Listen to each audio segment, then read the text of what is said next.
Olá!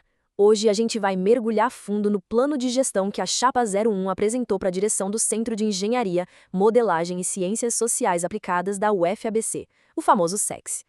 Pois é, não é pouca coisa. A gente está falando de uma proposta para guiar um centro que é um verdadeiro pilar da universidade, né?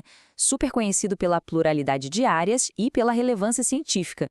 Quem assumir, com certeza, vai ter grandes desafios pela frente. Então, a grande questão é essa: o que de fato está sendo proposto para encarar os problemas de hoje e construir o futuro do centro? É exatamente isso que a gente vai detalhar agora. Bom, a chapa é formada pelo José Fernando Queiruga Arrey e pela Ângela Terumi Fuchita. E a filosofia central de toda a proposta deles parte de uma convicção bem clara. E olha, a experiência deles é bem vasta. O José Fernando tem uma trajetória longa na UFABC, já passou por cargos de gestão super importantes, como a pró-reitoria de graduação. A Ângela, por outro lado, traz uma vivência muito forte em instâncias estratégicas, tipo o conselho universitário, e também na coordenação de projetos com agências de fomento. E essa frase tirada da carta de intenções deles meio que dá o tom de tudo o que vem pela frente. Diálogo, transparência e respeito. São esses os pilares que eles dizem que vão guiar toda a proposta de gestão. Antes de sair propondo qualquer solução, um bom plano sempre começa com um diagnóstico preciso, certo? Então, vamos ver quais são os desafios que a chapa identificou no centro hoje em dia. E isso é fundamental, né? Em vez de apresentar soluções genéricas, o plano se baseia numa análise que parece ser bem detalhada das dificuldades que a comunidade acadêmica toda enfrenta no seu dia a dia. O que chama a atenção aqui é o quão abrangente é esse diagnóstico. Os problemas vão desde coisas bem concretas, materiais mesmo, como infraestrutura antiga e falta de espaço, até questões mais de gestão e cultura, sabe? Tipo a sobrecarga administrativa e uma comunicação interna que parece não fluir bem. E o mais importante, o plano também reconhece que os estudantes se sentem distantes das decisões e que os currículos demoram para ser atualizados. São desafios gigantes para qualquer gestão. Ok, com o diagnóstico feito, a chapa apresenta a metodologia deles e um plano de ação bem detalhado para enfrentar cada um desses desafios. É aqui que está o coração da proposta. E a base dessa metodologia é um conceito que eles chamam de cogestão. A ideia não é ter uma hierarquia super rígida, mas sim uma parceria. O diretor ficaria mais focado na articulação externa e a vice-diretora na articulação interna, mas as decisões estratégicas seriam sempre conjuntas.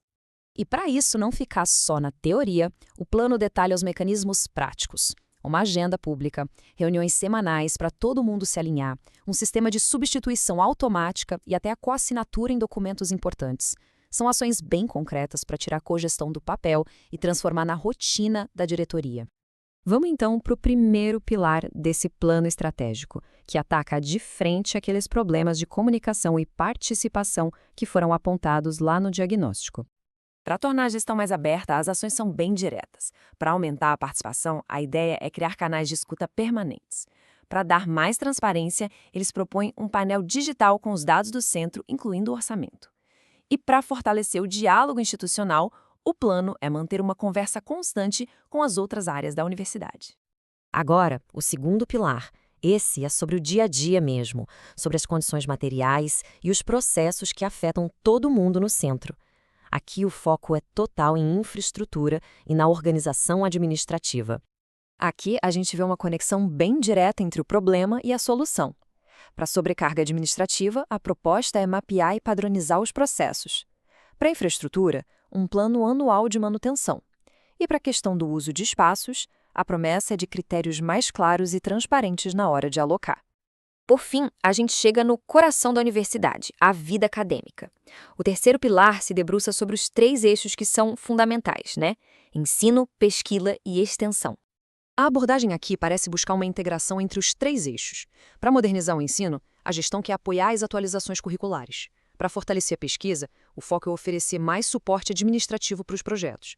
E, finalmente, para integrar a extensão, a proposta é criar jeitos de fazer com que essas atividades contem como créditos no currículo.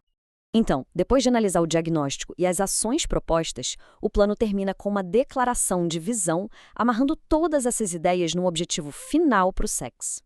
E essa é a síntese de tudo.